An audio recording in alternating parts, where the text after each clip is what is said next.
Pittsburgh, Pennsylvania, a city known for its historic steel industry and powerhouse sports teams, has a side many people overlook. The art scene is vibrant with museums, art galleries, and theaters all around. Pittsburgh Public Schools wanted to bring that art, along with academics, to the classroom with Summer Dreamers, a summer camp. So our tagline is that we're a premier summer camp for free. So we, based on the research on summer learning loss, we know that 2/3 of the achievement gap between students from wealthy communities and students from more impoverished communities is caused by summer learning loss. So we created a camp. The Pittsburgh Center for the Arts helped accomplish that goal.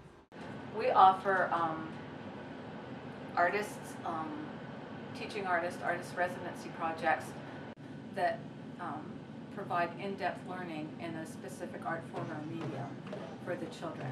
And the arts are beautiful for that because they're hard fun. You know, we all can do, everybody has creativity and arts in them, but there's a certain amount of rigor and discipline and critical choices and decisions that you make. So it's about learning, but it's also learning to think creatively, and that's not just through the arts. You can think creatively in mathematics, you can think creatively in science or English language arts. Pittsburgh Carmel pushes creativity in all forms. Teaching artist Jessica Rutherford had a grand scope for her students' work.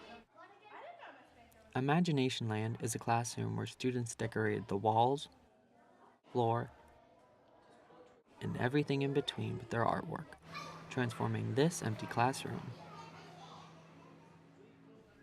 into a land of creativity.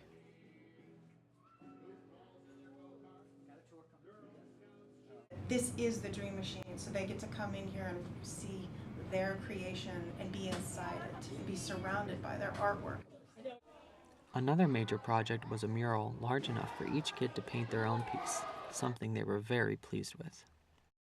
I like that we get to paint and have fun.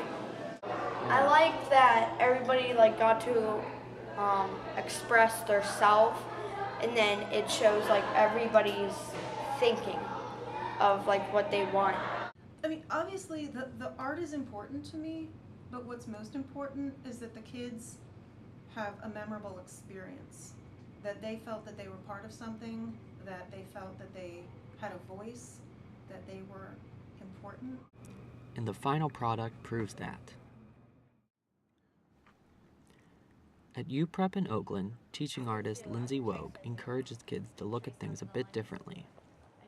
So I run a small business in New Kensington, and we take trash and turn it into treasure. It's kind of the focus of the business, and so that's kind of one of the things that I love to do with my students when I'm teaching, is kind of repurpose junk. The kids worked with all sorts of discarded materials to create their artwork. Using all of these different things was great for kids that don't always have the chance to do so. I found out I actually got to make something that I wanted to do instead of doing what everybody else has to do.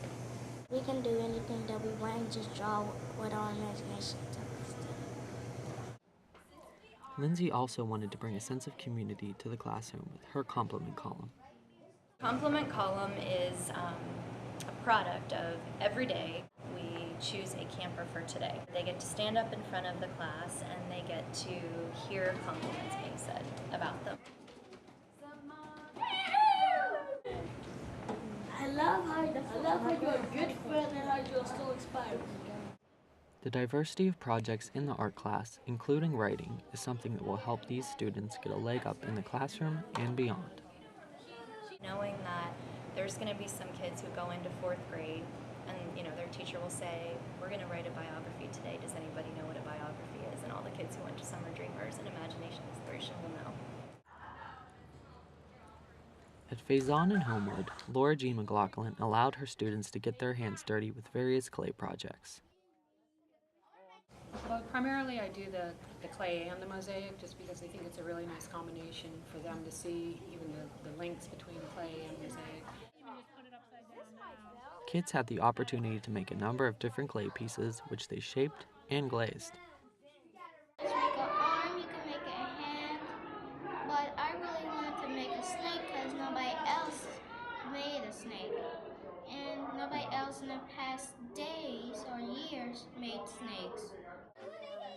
But the group mosaic was the major project of Faison's camp, with kids working on large pieces that slowly came together before their eyes.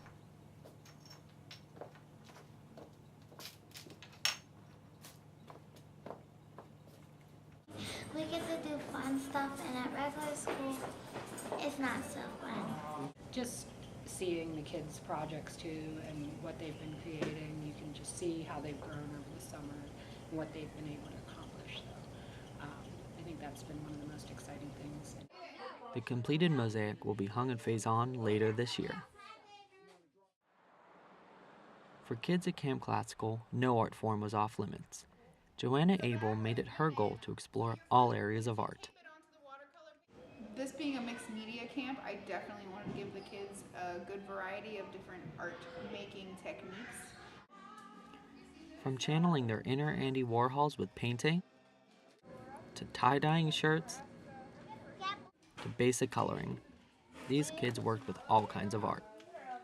We did warm fuzzies. We did a lot of painting.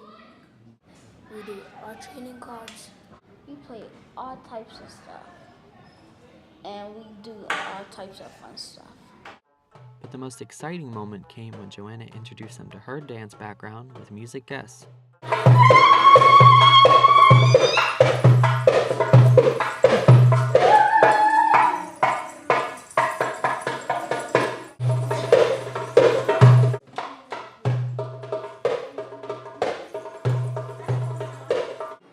The kids got to try out the instruments and even danced a little. Yeah, just kind of giving them a really well-rounded art experience so they can take something away from that that they really like and want to continue with. An education full of new experiences was something all kids in Summer Dreamers got to have.